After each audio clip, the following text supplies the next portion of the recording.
말레이시아 쿠알라룸푸르, 한국 기업의 부회장이 흔적도 없이 사라진 충격적인 사건이 발생했습니다.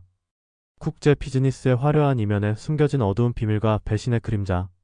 70억 원이 넘는 비자금과 국제 뇌물 스캔들의 중심에서 한 사업가가 목숨을 걸고 진실을 밝히려 했습니다. 냉철한 판단력의 한국 형사와 이중적 태도의 통역사 사이에서 펼쳐지는 국제수사. 과연 무슨 일이 있었던 걸까요? 지금부터 한 형사가 이 미스터리를 파헤치는 과정의 이야기를 여러분께 전해드리겠습니다.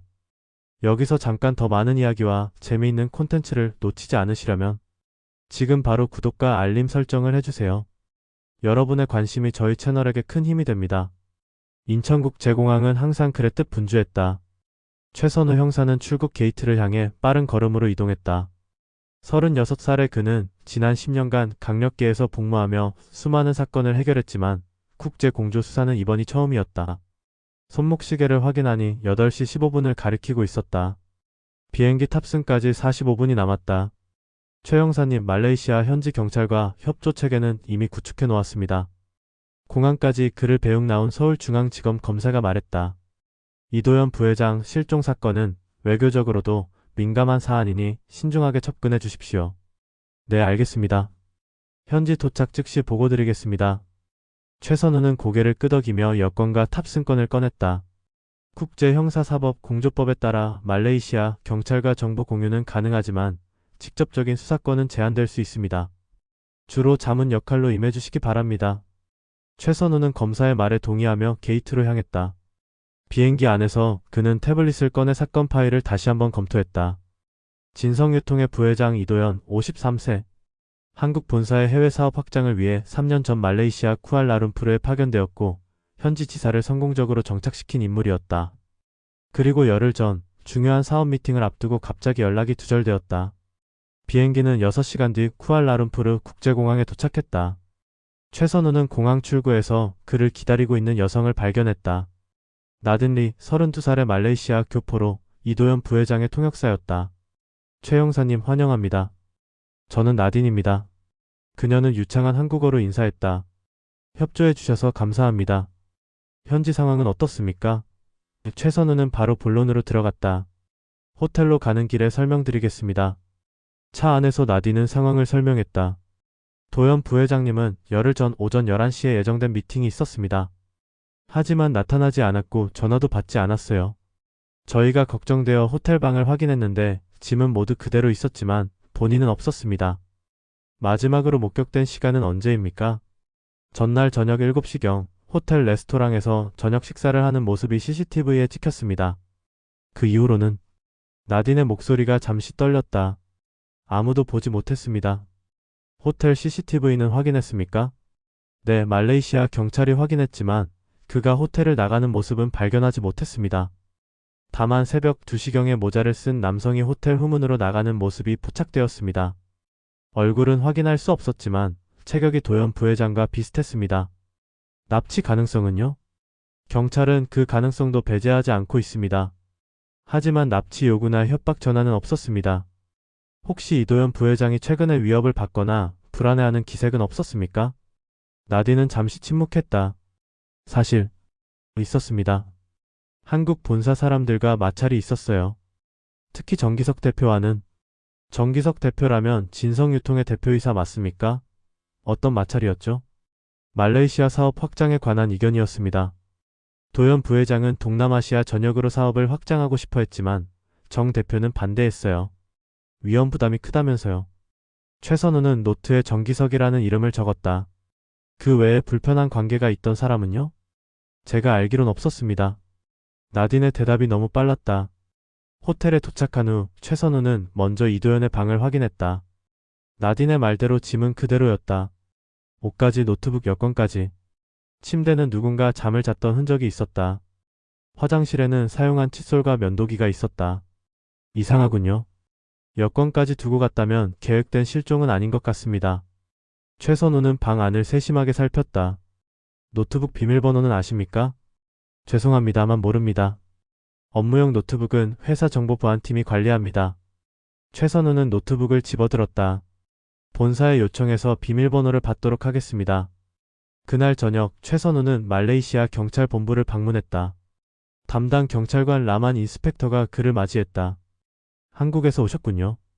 우리도 최선을 다하고 있습니다만 아직 뚜렷한 단서를 찾지 못했습니다. 라만은 영어로 이야기했고 나딘이 통역했다. 실종자의 금융 거래 내역은 확인하셨습니까? 네, 마지막 거래는 실종 전날 저녁 식사비 결제입니다. 이후 계좌 활동은 없었습니다. 통화 기록은요? 마지막 통화는 실종 전날 밤 10시 15분 한국으로 걸려간 전화입니다. 발신 번호는 진성유통 한국 본사입니다. 통화 내용을 알 수 있을까요? 통신사에 요청했지만 국제 전화라 내용 확인이 쉽지 않습니다. 최선우는 고개를 끄덕였다. 미팅 참석자 명단은 있습니까? 실종 당일 예정되어 있던 미팅 말입니다. 라마는 파일을 넘겼다. 말레이시아 대형 유통업체 임원들과의 미팅이었습니다. 모두 알리바이가 확인되었습니다.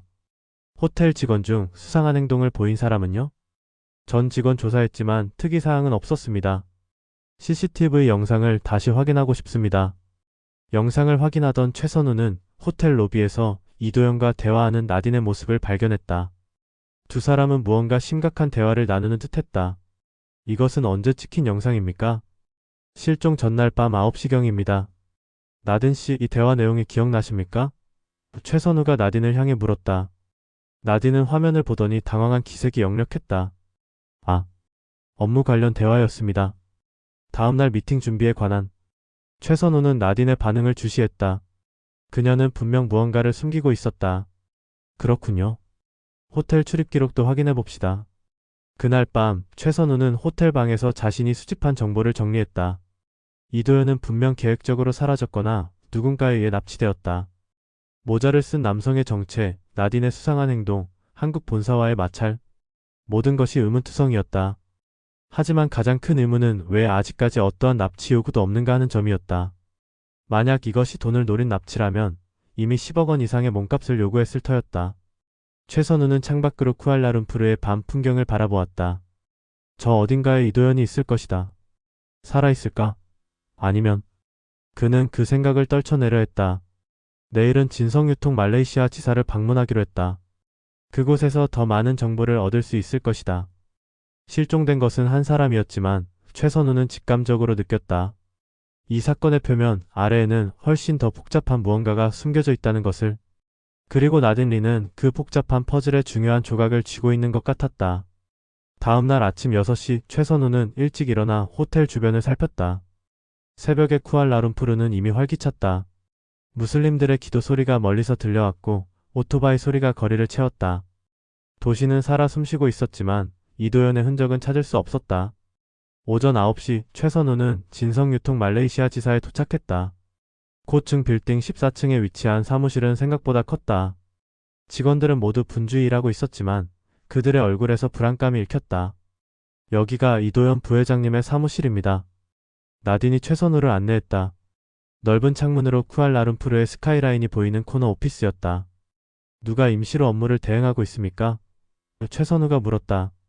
현재는 제가 긴급한 결제와 미팅을 처리하고 있습니다. 한국 본사에서 정식 대행자가 오기 전까지만요. 나딘이 답했다. 최선우는 의아했다. 통역사가 그런 권한을 갖는 건 이례적인데요. 나딘은 잠시 머뭇거리다 말했다. 사실 저는 단순 통역사는 아닙니다. 도현 부회장님의 특별 보좌관 역할도 했어요. 회사 내부에서는 비공식적이지만요. 그리고 최선우는 그녀의 눈을 똑바로 쳐다보며 말했다. 개인적 관계도 있었던 것 같은데요. 나딘의 얼굴이 굳었다. 무슨 말씀이신지. 호텔 직원들의 증언입니다. 이도현 부회장과 자주 함께 식사하고 때로는 같은 방에 머물렀다고요. 나딘은 깊은 한숨을 내쉬었다. 네, 인정합니다. 저희는 친밀한 관계였습니다. 하지만 그건 개인적인 일이에요. 실종 사건에서는 개인적 관계도 중요한 단서가 됩니다. 마지막으로 호텔 로비에서 나눈 대화, 정말 단순한 업무 얘기였습니까? 나딘은 잠시 침묵했다. 아니요. 도현 부회장님이 불안해하고 있었어요. 누군가 나를 감시하는 것 같다고 했습니다. 누구를 의심했습니까? 구체적으로 말하진 않았지만 한국 본사 쪽을 경계하는 것 같았어요. 특히 정기석 대표를요. 최선우는 사무실을 천천히 둘러보았다. 책상 위에는 말끔히 정리된 서류들과 노트북이 있었다. 벽에는 말레이시아 유통시장 점유율 차트와 회사 성과 그래프가 붙어 있었다. 부회장님 노트북은 어디 있습니까? 호텔 방에 있던 것이 전부입니다. 회사 노트북은 항상 가지고 다니셨어요. 혹시 백업 데이터나 클라우드 접근 권한은 있습니까? IT팀에 확인해 볼게요. 나딘이 전화를 걸더니 짧게 대화를 나눴다. 지금 IT 담당자가 오고 있습니다. 곧 이어 IT 담당자 리차드 탄이 들어왔다. 무엇을 도와드릴까요? 이도현 부회장님의 이메일이나 클라우드 계정에 접근할 수 있을까요? 최선우가 물었다. 법적 절차가 필요합니다. 영장이 있으신가요? 아직 공식 수사가 아닌 실종자 수색 과정입니다. 하지만 곧 영장을 받을 예정입니다. 최선우는 말레이시아 경찰과 협의 중이라고 덧붙였다. 그렇다면 죄송합니다만 지금은 접근을 허용할 수 없습니다. 최선우는 고개를 끄덕였다. 이해합니다. 대신 최근 이도현 부회장님의 행동에서 특이사항이 있었는지 알려주실 수 있을까요? 리차드는 잠시 생각하더니 말했다. 사실 한 가지 있습니다. 부회장님이 약 한 달 전부터 회사 서버에 접속하는 빈도가 급증했어요. 특히 재무 관련 파일들을 자주 열람했습니다. 어떤 재무 파일들이었죠? 본사와 말레이시아 지사 간의 자금 흐름 관련 문서들입니다. 수십억 원 규모의 송금 내역과 투자 계획서였어요. 최선우의 직감이 날카롭게 반응했다. 혹시 그 파일들을 확인할 수 있을까요? 영장이 필요합니다. 리차드는 단호했다. 최선우는 이해한다는 듯 고개를 끄덕였다. 알겠습니다. 말레이시아 경찰을 통해 공식 요청하겠습니다. 리차드가 나간 후 최선우는 나딘에게 물었다. 이도현 부회장님이 최근에 재무 문제에 특별히 관심을 보인 이유가 있을까요? 나딘이 망설이더니 낮은 목소리로 말했다. 도현 부회장님이 한국 본사의 비자금 흔적을 발견했다고 했어요. 50억 원 규모의 특별 계정이 있었대요. 그 돈의 출처와 용도에 의문을 품었습니다. 그 사실을 누구에게 알렸나요? 정기석 대표에게 직접 물었다고 했어요. 그리고 그 후로 두 사람 사이가 더 악화됐습니다. 최선우는 잠시 생각에 잠겼다. 이도현 부회장님의 개인 물품은 모두 호텔에 있었나요? 여기 사무실엔 없습니까? 대부분 호텔에 있었어요. 하지만 나딘은 잠시 망설였다. 사무실 금고가 있습니다. 지금 확인할 수 있을까요? 나딘은 책장 뒤에 숨겨진 작은 금고를 보여주었다.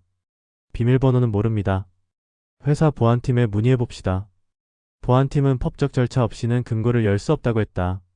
최선우는 말레이시아 경찰에 연락해 수색 영장을 신청했다. 그 사이 그는 사무실 직원들을 인터뷰했다. 마케팅 담당자 제시카는 이렇게 말했다. 부회장님은 최근 3개월간 매우 예민해 보였어요. 특히 한국에서 정기석 대표가 방문한 후로요. 정기석 대표가 언제 방문했습니까? 약 2개월 전이요. 며칠 동안 머물렀는데 두 분이 회의실에서 언쟁하는 소리가 들렸어요. 재무 담당자 윤성민은 더 구체적인 정보를 제공했다. 부회장님이 동남아 사업 확장을 위한 2천만 달러 규모의 투자 계획서를 작성하셨어요. 하지만 정 대표가 반대했죠. 무리한 확장은 위험하다면서요. 그러나 제 생각엔 단순한 사업 전략 차이는 아니었습니다. 어떤 의미입니까? 정 대표가 떠난 후 부회장님이 저에게 특별히 부탁하셨어요. 회사 계좌 중 특별관리 계좌라고 불리는 것의 흐름을 추적해달라고요. 공식적으로는 존재하지 않는 계좌였습니다. 그 결과는요? 아직 완전히 추적하지 못했지만 50억 원 이상의 페이퍼 컴퍼니를 통해 이동한 흔적을 발견했습니다. 출처는 한국 본사였고 최종 목적지는 케이맨 제도의 계좌였어요. 그 내용을 부회장님에게 보고했습니까? 네, 실종되기 이틀 전에요. 부회장님은 매우 충격받은 것 같았습니다. 증거를 확보해야 한다고 하셨어요. 최선우는 이 정보를 메모했다. 상황이 점점 분명해지고 있었다. 이도현은 회사 내부의 비자금을 추적하고 있었고 그것이 그의 실종과 관련이 있을 가능성이 높았다. 오후에 말레이시아 경찰로부터 수색 영장이 발부되었다. 최선우, 라만 인스펙터 그리고 포렌식 전문가들이 사무실로 돌아왔다. 금고부터 확인하겠습니다. 라만이 말했다. 보안팀의 협조로 금고가 열렸다. 안에는 USB 드라이브 하나와 공증된 서류 봉투가 있었다. 현장에서 열어볼까요? 라만이 물었다. 네, 증인들 앞에서 확인하는 게 좋겠습니다. 최선우가 답했다. 봉투를 열자 내부에는 계좌 내역서와 이메일 프린트물이 있었다. 모두 진성유통의 비자금 조성과 관련된 증거였다. 특히 눈에 띄는 것은 정기석 대표가 특정 거래를 지시하는 이메일이었다. USB는 어떤 내용입니까? 최선우가 물었다. IT 포렌식 전문가가 USB를 안전하게 검사한 후 내용을 확인했다. 동영상 파일과 문서 파일들이 있습니다. 첫 번째 동영상을 재생했다. 그것은 이도현이 직접 카메라 앞에 앉아 녹화한 영상이었다. 내 이름은 이도현입니다. 진성유통의 부회장이자 말레이시아 지사 책임자입니다. 이 영상을 보는 사람이 있다면 나에게 무슨 일이 생겼을 가능성이 큽니다. 이도현의 목소리는 차분했지만 눈빛에는 불안감이 역력했다. 나는 회사의 비자금 조성 및 횡령 증거를 발견했습니다. 50억 원이 넘는 자금이 정기석 대표의 지시로 해외 페이퍼 컴퍼니로 빠져나갔습니다. 이 USB에 모든 증거를 담았습니다. 또한 나는 내 사무실과 호텔 방에 몰래 카메라를 설치했습니다. 최근의 모든 미팅과 대화가 기록되어 있습니다. 두 번째 동영상 파일을 열었다. 이것은 호텔 방에 설치된 카메라 영상이었다. 정기석 대표와 나딘이 대화하는 장면이 담겨 있었다. 그가 의심하고 있어요. 비자금 흔적을 발견한 것 같아요. 화면 속 나딘이 말했다. 얼마나 알고 있지? 정기석이 물었다. 거의 다요. 페이퍼 컴퍼니 경로까지 추적했어요. 젠장. 어쨌든 계획대로 진행해. 이 이상 깊게 파고들지 못하게. 발각되면 어떡하죠? 저도 연루될 수 있어요. 걱정 마. 내 목숨 보장해줄게. 3억 원 약속대로. 나딘의 얼굴이 창백해졌다. 그녀는 영상을 바라보는 최선우의 시선을 피했다. 라만 인스펙터가 나딘을 향해 말했다. 당신은 체포됐습니다. 유괴 공모 혐의로요. 아닙니다. 저는 그를 해치려던 게 아니었어요. 나딘이 절박하게 외쳤다. 그럼 설명해 보시죠. 정확히 당신의 역할은 무엇이었습니까? 최선우가 차분하게 물었다. 나딘은 눈물을 흘리며 말했다. 저는 단지 그의 행동을 감시하라는 지시를 받았어요. 정기석 대표가 원하는 정보를 전달하는 것뿐이었습니다. 그리고 그날 밤 이도현 부회장을 특정 장소로 유인하라고 했어요. 어디로요? 푸킷 빈탄 근처의 한 호텔로요. 거기서 정 대표의 사람들이 그를 설득할 예정이었다고 했어요. 폭력은 없을 거라고 약속했습니다. 그리고 당신은 그걸 믿었나요? 최선호의 목소리에는 비난의 뜻이 담겨 있었다. 나딘은 고개를 숙였다. 처음엔 네. 하지만 나중에 의심이 들었어요. 그래서 그날 밤 호텔 로비에서 도현 부회장에게 암시를 줬어요. 조심하라고요. 그러니까 이도현 부회장은 당신의 배신을 알았다는 겁니까? 아니요, 정확히는 아니에요. 제가 모호하게 경고했을 뿐이에요. 하지만 그는 영리한 사람이었어요. 아마 눈치챘을 겁니다.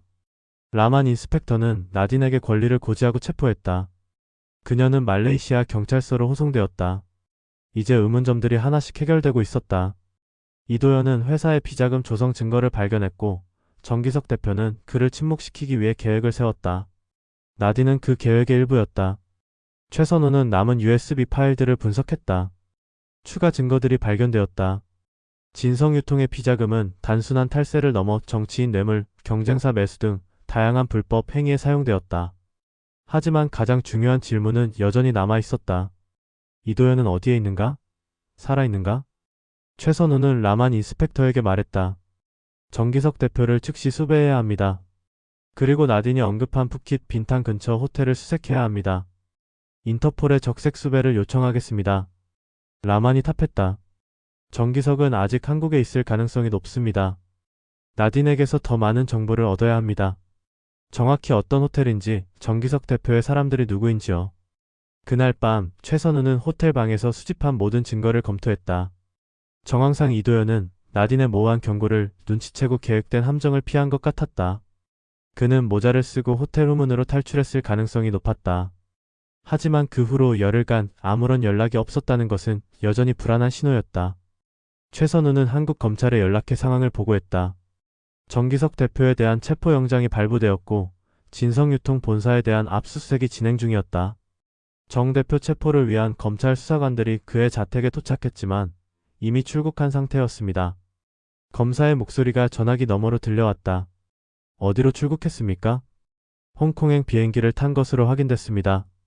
홍콩 경찰에 협조 요청을 보냈습니다.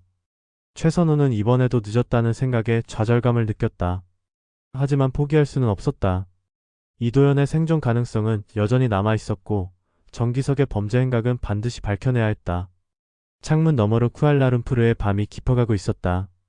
멀리 페트로나스 트윈타워가 밤하늘을 밝히고 있었다. 최선우는 이 복잡한 국제 비리와 실종 사건의 실마리를 찾기 위해 밤을 새워 자료를 분석했다. 정의는 늦을지언정 반드시 실현될 것이라고 그는 믿었다. 다음날 아침 최선우는 라만 인스펙터와 함께 부킷 빈탕 지역의 호텔들을 수색했다. 나딘의 추가 진술에 따르면 약속 장소는 블루오션 호텔이었다. 이곳은 관광객보다는 비즈니스맨들이 주로 이용하는 중급 호텔이었다. 정기석 대표의 사람이라는 이들은 누구입니까? 최선우가 나딘에게 물었다. 구금 상태에 있던 나딘은 눈물을 흘리며 대답했다. 한국에서 온 2명의 남자였어요. 이름은 모릅니다. 그들은 자신들을 보안 컨설턴트라고 불렀지만 그들의 태도로 보아 전문 용역이었을 거예요. 그들의 외모를 설명해 주실 수 있나요? 한 명은 40대 중반, 키 180cm 정도의 근육질이었고 왼쪽 눈썹에 흉터가 있었어요. 다른 한 명은 30대 초반으로 보였고 마른 체구에 둥근 안경을 썼습니다. 이 정보를 바탕으로 블루오션 호텔의 투숙객 명단을 확인했다. 실종 당일을 전후로 의심스러운 2명의 한국인 투숙객이 있었다. 박정훈과 김도윤이라는 이름으로 체크인했고 실종 다음날 오전에 체크아웃했다. CCTV 영상을 확인해 봅시다. 라만이 호텔 보안 담당자에게 요청했다. 영상에서 나딘이 묘사한 2 남자의 모습을 발견했다. 그들은 실종 당일 밤 11시부터 새벽 2시까지 호텔 로비와 주변을 배회하는 모습이 포착되었다. 분명 누군가를 기다리고 있었다. 그들이 객실로 누군가를 데려가는 장면은 없나요? 최선우가 물었다. 없습니다. 오히려 새벽 2시 15분경에 서둘러 나가는 모습이 보입니다. 최선우는 시간대를 주목했다. 이도현이 모자를 쓰고 자신의 호텔을 빠져나간 시간이 새벽 2시경이었다. 그리고 이 용역들이 서둘러 나간 시간이 그로부터 15분 후였다. 아마도 이도현을 쫓아갔을 가능성이 높았다. 객실도 확인해 봅시다. 11호실을 수색했다. 룸서비스 흔적, 담배꽁초, 빈 맥주캔 외에는 특이점이 없었다. 그러나 화장실 쓰레기통에서 뭔가를 발견했다. 버려진 주사기였다. 이걸 분석해주세요. 최선우는 증거봉투에 주사기를 넣었다. 같은 날 오후 법의학 검사 결과가 나왔다. 미다졸람이라는 진정제입니다. 법의학자가 말했다. 의식을 잃게 하는 약물이죠. 납치에 자주 사용됩니다. 상황이 더욱 심각해지고 있었다. 이도현은 단순히 도망친 것이 아니라 위험에 처했을 가능성이 컸다. 다른 CCTV도 확인해봐야 합니다. 호텔 주변 거리, 인근 건물 가능한 모든 영상을 수집해주세요. 최선우는 수사팀에 지시했다. 말레이시아 경찰은 총력을 기울여 주변 CCTV를 확보했다. 수십 시간의 영상을 분석한 결과 새벽 2시 35분경 푸킷 빈탄거리에서 3명의 남자가 검은색 세단에 올라타는 장면을 발견했다. 흉터가 있는 남자와 안경을 쓴 남자, 그리고 모자를 쓴 제3의 남자였다. 모자 아래로 희미하게 보이는 얼굴은 이도현과 일치했다. 차량 번호를 추적할 수 있습니까? 최선우가 물었다. 이미 진행 중입니다. 라만이 답했다. 1시간 후 결과가 나왔다. 렌터카입니다. 박정훈 이름으로 되어 있고 반납은 실종 다음날 아침에 쿠알라룸푸르 국제공항에서 이루어졌습니다. 2 용의자의 출국 기록은요? 확인 결과 그들은 실종 다음날 오전 8시 30분 항공편으로 홍콩으로 출국했습니다. 홍콩. 최선우는 생각에 잠겼다. 정기석 대표도 홍콩으로 출국했죠. 모두 그곳에서 합류했을 가능성이 높습니다. 이 정보를 바탕으로 인터폴과 홍콩 경찰에 공조 요청이 이루어졌다. 최선우는 한국 검찰과도 상황을 공유했다. 한편 진성유통의 비자금 및 횡령 혐의에 대한 수사도 심화되고 있었다. 한국 검찰은 회사 본사를 압수수색하여 추가 증거를 확보했다. 정기석 대표가 조성한 비자금은 50억 원을 훨씬 웃도는 것으로 확인됐습니다. 서울중앙지검 검사가 전화로 알려왔다.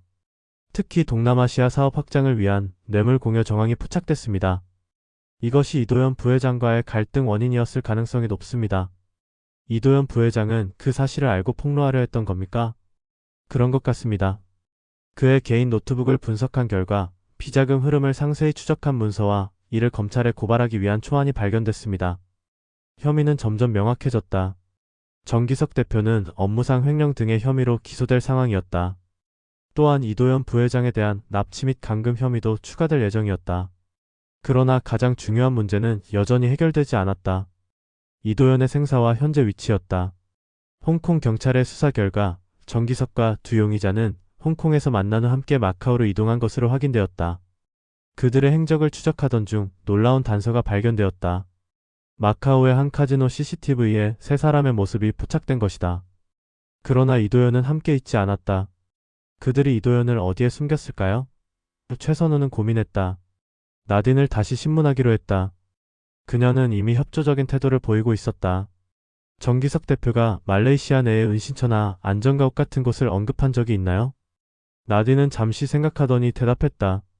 직접적으로 말한 적은 없지만 한번 포트 딕슨 근처에 조용한 별장이 있다고 한 적이 있어요. 중요한 손님을 첩대하는 장소라고 했습니다. 포트 딕스는 쿠알라룸푸르에서 약 100km 떨어진 해변 도시였다. 최선우와 라만 인스펙터는 즉시 수색팀을 조직했다. 말레이시아 부동산 기록을 확인해 보세요.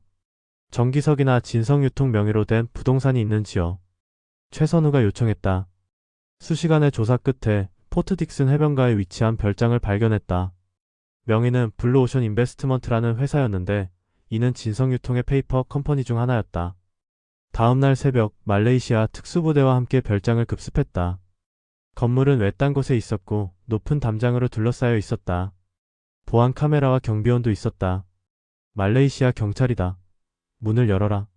라만 인스펙터가 확성기로 외쳤다. 응답이 없자 특수부대가 진입했다. 짧은 교전 끝에 2명의 경비원이 체포되었다. 건물 내부를 수색하던 중 지하실에서 한 남자를 발견했다. 쇠사슬로 묶인 채 지하실 침대에 누워있는 남자는 바로 이도현이었다. 이도현 씨입니까? 최선우가 다가가 물었다.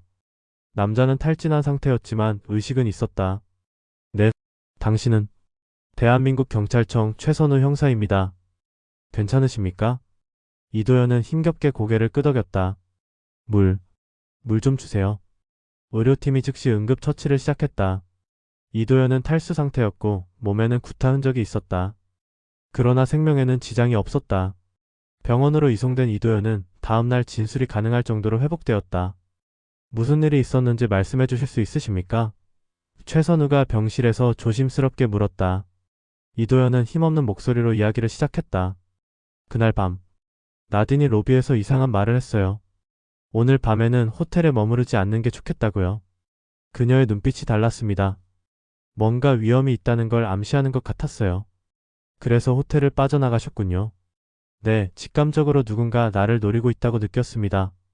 모자를 쓰고 후문으로 나갔어요. 하지만 블루오션 호텔 근처에서 두 남자에게 붙잡혔습니다.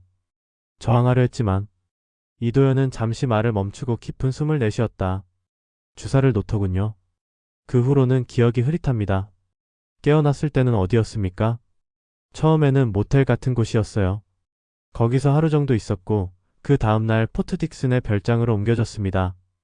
정기석이 직접 찾아왔어요. 정기석 대표가요? 무슨 말을 했습니까? USB와 증거들을 어디에 숨겼는지 물었습니다. 제가 모른다고 하자 폭력을 썼어요. 이도현은 멍든 얼굴을 가리켰다. 사무실 금고에 있다는 걸 몰랐던 모양입니다. 그리고요? 정기석은 결국 포기하고 떠났어요. 내가 사라졌으니 충분하다면서요. 그 후로는 두 경비원만 남아 저를 감시했습니다. 식사는 주었지만 대화는 거의 없었어요. 정기석 대표의 현재 위치는 아십니까? 들리는 말로는 마카오로 간다고 했습니다. 거기서 중국 본토로 들어갈 계획인 것 같았어요. 이 정보는 즉시 인터폴과 공유되었다. 마카오와 중국 당국의 정기석 체포를 위한 협조 요청이 이루어졌다.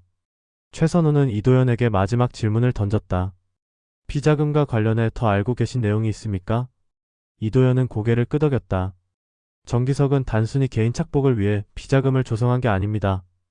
말레이시아와 인도네시아, 베트남 정부 관료들에게 뇌물을 주기 위한 자금이었어요. 사업 확장을 위해서죠. 문제는 그 과정에서 회사 자금 70억 원 이상이 불법적으로 유용되었다는 겁니다. 그 사실을 알게 되셨을 때 어떤 조치를 취하셨나요? 처음에는 정기석을 직접 설득하려 했습니다. 합법적인 방법으로 사업을 확장하자고요.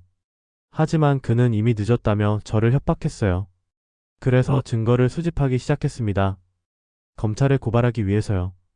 이도현의 진술은 정기석에 대한 혐의를 더욱 확실히 했다. 이제 그것은 단순한 횡령이 아니라 조직적인 국제 뇌물 공여와 납치, 감금까지 포함하는 중대 범죄였다. 수사는 국제적으로 확대되었다. 인터폴의 적색 수배령이 정기석과 두 용의자에게 발부되었고 각국법 집행기관이 그들의 체포를 위해 움직이기 시작했다. 이틀 후 홍콩 경찰로부터 희소식이 전해졌다. 정기석이 마카오에서 홍콩으로 재입국하려다 체포되었다는 소식이었다. 국제형사사법 공조 절차에 따라 한국으로의 송환이 결정되었다. 최선우는 이 소식을 들은 후 이도현을 다시 방문했다. 그는 이미 퇴원을 준비 중이었다. 정기석이 체포되었습니다.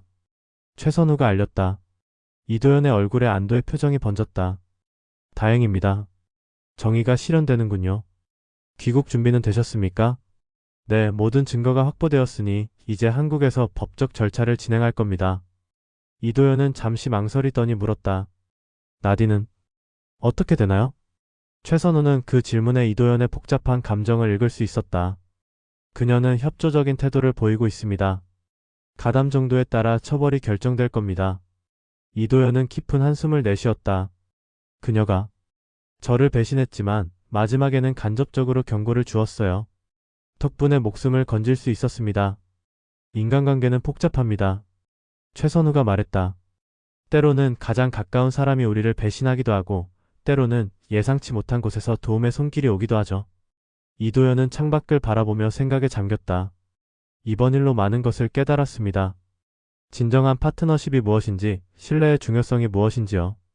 최선우는 고개를 끄덕였다. 이 사건은 단순한 비즈니스 갈등이 아니었다. 그것은 인간의 욕망, 배신, 신뢰, 정의에 관한 복잡한 드라마였다. 이틀 후 최선우와 이도현은 함께 인천국 제공항에 도착했다. 검찰 관계자들이 이도현을 맞이했고 그는 주요 증인으로서 검찰청으로 안내되었다. 최선우는 공항 로비에서 이도현과 작별 인사를 나눴다. 앞으로의 법적 절차에 최선을 다하겠습니다. 이도현은 고개를 끄덕였다. 감사합니다, 형사님. 당신이 아니었다면 저는 아마 그 지하실에서 그저 제 일을 한 것뿐입니다. 최선우는 겸손하게 답했다. 두 사람은 악수를 나눴다. 이도현이 검찰 차량으로 향하는 것을 지켜보며 최선우는 이 사건의 마지막 단상을 떠올렸다.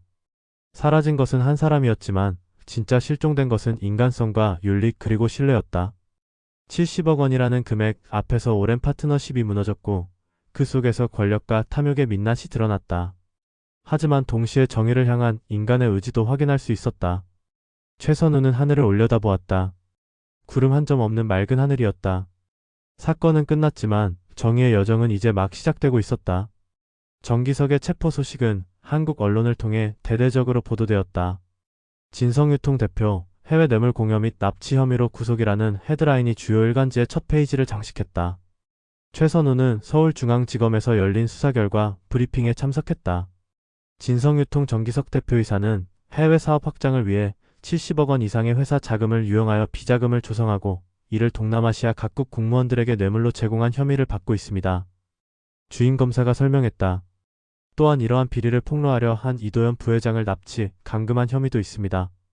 브리핑이 끝난 후 최선우는 사건 관련 보고서를 마무리하기 위해 자신의 사무실로 돌아왔다. 그의 책상 위에는 사건 파일이 산더미처럼 쌓여 있었다.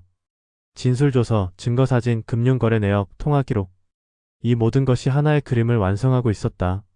그가 보고서를 작성하던 중 휴대폰이 울렸다. 이도현이었다. 최 형사님, 시간 괜찮으세요? 잠시 뵙고 싶은데요. 1시간 후 두 사람은 서울 한강변의 조용한 카페에서 만났다. 이도현은 여전히 얼굴에 멍 자국이 남아 있었지만 전체적으로 건강해 보였다. 정식으로 감사 인사를 드리고 싶었습니다. 이도현이 말했다. 형사님 덕분에 제 목숨을 건질 수 있었어요. 과찬이십니다. 저는 그저 제 임무를 수행했을 뿐입니다. 최선우가 겸손하게 답했다. 앞으로의 계획은 어떻게 되시나요? 이도현은 창밖으로 흐르는 한강을 바라보며 말했다. 우선은 검찰 수사에 성실히 협조할 겁니다. 그 후에는 아마도 회사를 떠나게 될 것 같습니다. 새 출발을 계획하시는군요. 네, 이번 일을 겪으면서 많은 것을 생각했습니다. 비즈니스의 성공이 전부가 아니라는 것을요. 정도를 지키는 것, 올바른 파트너십을 구축하는 것이 얼마나 중요한지 깨달았습니다. 최선우는 고개를 끄덕였다. 사람은 위기를 통해 성장하는 법이죠. 형사님은 어떠세요? 이런 국제 사건을 자주 다루시나요? 첫 경험이었습니다. 저도 많은 것을 배웠습니다. 최선우는 커피잔을 들어올리며 말했다. 특히 국제범죄의 복잡성과 그것을 추적하는 과정에서의 어려움을요. 대화는 자연스럽게 사건의 디테일로 넘어갔다. 최선우는 여전히 명확하지 않은 몇 가지 의문점이 있었다. 정기석 대표는 왜 당신을 단순히 해고하는 대신 그런 극단적인 방법을 택했을까요? 그가 물었다. 이도현은 고개를 저었다. 단순히 저를 해고하는 것으로는 문제가 해결되지 않았을 겁니다. 제가 가진 증거들이 있었으니까요. 또한 해고 자체가 의심을 살 수 있었고요. 그는 저를 사라지게 함으로써 모든 의혹을 잠재우려 했던 것 같습니다. 나딘의 역할은 어떻게 생각하십니까? 이 질문에 이도현의 표정이 복잡해졌다. 그녀가 저를 배신한 것은 사실입니다. 하지만 동시에 간접적으로 경고도 했죠. 아마 양심의 가책을 느꼈던 것 같습니다. 그녀에 대한 감정이 있으셨죠. 이도현은 쓴웃음을 지었다. 네, 바보 같았죠. 외국에서의 고립감이 컸던 것 같습니다. 낯선 땅에서 의지할 사람이 필요했고 그녀가 그 빈자리를 채워주었어요.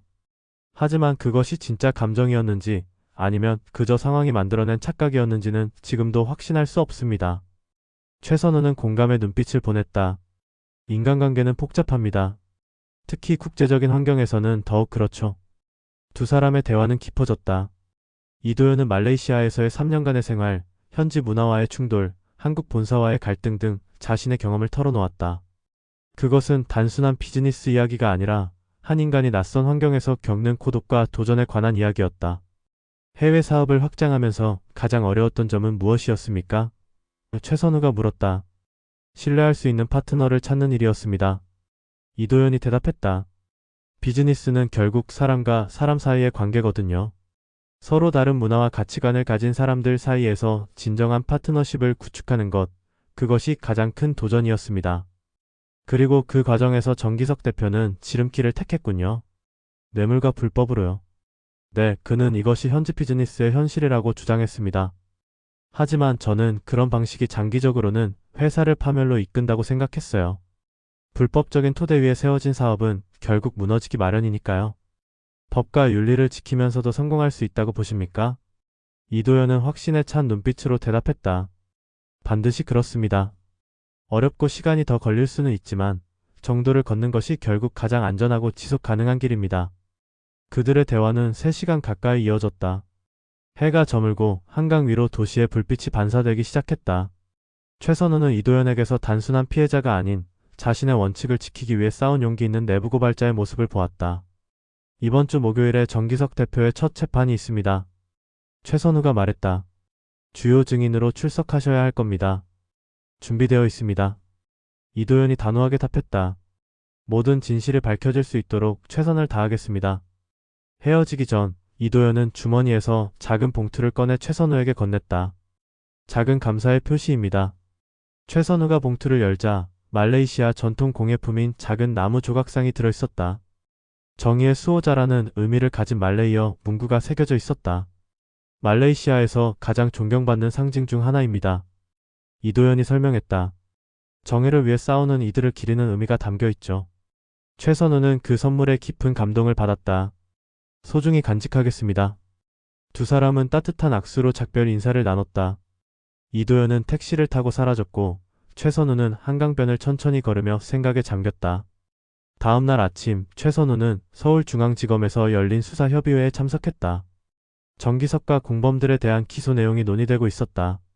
정기석 대표에 대해서는 특정 경제범죄가 중처벌 등에 관한 법률 위반 횡령, 국제뇌물죄, 외국 공무원에 대한 뇌물방지법 위반, 납치, 감금 등의 혐의로 기소할 예정입니다. 주임 검사가 설명했다. 이 중 횡령 혐의만 해도 70억 원이 넘는 금액이라 중형이 불가피합니다. 공범인 박정훈과 김도윤은요? 최선우가 물었다. 두 사람은 홍콩에서 체포되어 한국으로 송환될 예정입니다. 납치, 감금, 특수폭행 혐의로 기소될 것입니다. 나딘 리는 어떻게 됩니까? 그녀는 공범으로 기소되지만 수사에 협조한 점과 피해자에게 간접적으로 경고한 점 등이 고려될 것입니다. 말레이시아에서 재판을 받게 될 가능성이 높습니다. 논의는 이어졌고 최선우는 자신이 말레이시아에서 수집한 증거와 진술이 재판에서 어떻게 활용될지에 대해 설명했다. 국제형사사법 공조의 복잡한 절차를 거쳐야 했지만 핵심 증거들은 이미 확보되어 있었다. 회의가 끝난 후 그는 자신의 사무실로 돌아와 최종 보고서를 작성했다. 말레이시아 한인 부회장 실종 사건 수사 결과 보고라는 제목 아래 그는 사건의 전말을 상세히 기록했다. 보고서의 마지막 부분에서 그는 이렇게 적었다. 이번 사건은 국제 비즈니스 환경에서 발생하는 윤리적 딜레마와 그것이 초래할 수 있는 범죄적 결과를 보여주는 사례이다. 진성유통의 정기석 대표는 해외 사업 확장이라는 목표를 달성하기 위해 불법적인 수단을 선택했고 그 과정에서 자신의 불법 행위를 폭로하려 한 이도현 부회장을 제거하려 했다. 이는 단순한 기업 내부의 갈등을 넘어 국제적 차원의 중대한 범죄로 발전했다. 특히 주목할 점은 해외에서 활동하는 한국 기업과 임원들이 직면할 수 있는 윤리적, 법적 위험성이다. 낯선 문화와 비즈니스 환경에서 한국의 법과 윤리 기준을 유지하는 것의 중요성, 그리고 이를 위한 제도적 지원이 필요하다는 점을 이번 사건은 시사한다. 또한 이 사건은 국제범죄에 대응하기 위한 경찰과 검찰의 역량 강화, 국제 공조 체계의 효율성 제고가 필요함을 보여준다. 말레이시아 경찰과의 협력, 인터폴을 통한 국제 수배, 홍콩 당국과의 공조 등이 성공적으로 이루어져 피해자 구출과 범인 검거라는 성과를 이룰 수 있었다. 끝으로 이 사건의 피해자이자 내부 고발자인 이도현 부회장의 용기는 특별히 언급될 필요가 있다. 그는 개인적 안전과 편안함을 희생하면서까지 불법 행위를 폭로하려 했고 그로 인해 생명의 위협까지 받았다. 이러한 내부 고발자를 보호하고 지원하는 제도적 장치가 강화될 필요가 있다. 보고서를 마무리한 후 최선우는 창밖을 바라보았다. 서울의 밤하늘이 빛났다. 그는 말레이시아에서의 경험을 떠올렸다. 낯선 언어와 문화 속에서의 수사, 국제범죄의 복잡성, 그리고 그 과정에서 만난 사람들. 모든 것이 그에게 새로운 시각을 제공했다. 정기석의 재판은 예상대로 길고 복잡했다. 최선우는 주요 증인으로 3차례 출석했고 이도현은 핵심 증인으로서 자신이 알고 있는 모든 사실을 법정에서 진술했다. 진성유통의 비자금 조성 과정, 말레이시아와 인도네시아 관료들에게 제공된 뇌물, 그리고 자신이 경험한 납치와 감금의 전말까지. 재판 과정에서 추가 증거들이 발견되었다. 정기석이 운영한 비자금은 처음 알려진 70억 원을 넘어 90억 원에 달했고 뇌물을 받은 외국 공무원의 수도 애초 예상보다 많았다. 이 사건은 한국과 말레이시아, 인도네시아 등 동남아시아 국가들 사이의 외교적 이슈로까지 확대되었다. 마침내 재판 6개월 후 서울중앙지법은 정기석에게 징역 12년의 중형을 선고했다. 공범인 박정훈과 김도윤은 각각 징역 7년과 6년을 선고받았다. 나디는 말레이시아에서 징역 3년에 집행유예 5년을 선고받았다. 판결 선고 후 최선우는 법원 복도에서 이도현과 마주쳤다. 정의가 실현되었군요. 이도현이 말했다. 그렇습니다. 비록 늦었지만요. 최선우가 답했다. 앞으로의 계획은 어떻게 되십니까? 이도현이 물었다. 저는 국제범죄수사팀으로 발령받았습니다. 이번 사건의 경험을 살려 더 많은 국제사건을 맡게 될 것 같습니다. 축하드립니다. 이도현이 진심 어린 목소리로 말했다. 저도 새 출발을 합니다. 직접 회사를 세워 말레이시아와 한국을 잇는 정당한 비즈니스를 하려고요. 이번엔 정도를 걸을 겁니다. 두 사람은 악수를 나누었다. 그들은 이 사건을 통해 각자의 방식으로 성장했고 새로운 길을 찾아가고 있었다. 며칠 후 최선우는 새로운 사무실로 이사했다. 국제범죄수사팀의 첫 멤버로서 그는 앞으로 더 많은 도전을 마주하게 될 것이다. 그의 책상 위에는 이도현이 선물한 말레이시아 나무 조각상이 놓여 있었다. 정의의 수호자라는 말레이어 문구가 햇빛에 반짝였다. 창밖으로 서울의 스카이라인이 보였다. 어디선가 새로운 사건이, 새로운 도전이 그를 기다리고 있을 것이다. 하지만 그는 준비되어 있었다. 사라진 파트너 사건을 통해 그는 국제적 감각과 경험, 그리고 정의에 대한 더 깊은 이해를 얻었기 때문이다. 사건 파일을 닫으며 최선우는 생각했다. 진정한 파트너십은 신뢰와 정직, 그리고 공유된 가치관에서 비롯된다. 그것이 없는 관계는 결국 무너지고 만다. 이도현과 정기석의 갈등, 나딘의 배신, 그 모든 것의 중심에는 신뢰의 부재가 있었다. 하지만 동시에 이 사건은 정의를 위한 협력의 힘도 보여주었다. 한국과 말레이시아의 경찰, 검찰, 인터폴, 홍콩 당국, 국경을 넘어 정의를 실현하기 위해 함께한 이들의 노력이 결실을 맺었다. 최선우는 새 사건 파일을 열었다. 삶은 계속되고 정의를 향한 그의 여정도 계속될 것이다. 사라진 파트너 사건은 이제 역사가 되었지만 그것이 남긴 교훈은 오래도록 그의 가슴 속에 남을 것이다. 정의는 국경을 초월한다. 범죄 또한 국경을 넘어 발생하지만 그것을 추적하는 법의 손길 역시 국경을 넘어 뻗어나갈 수 있다. 이것이 최선우가 이 사건에서 얻은 가장 소중한 교훈이었다. 창밖으로 해가 지고 있었다. 새로운 하루, 새로운 도전이 그를 기다리고 있었다.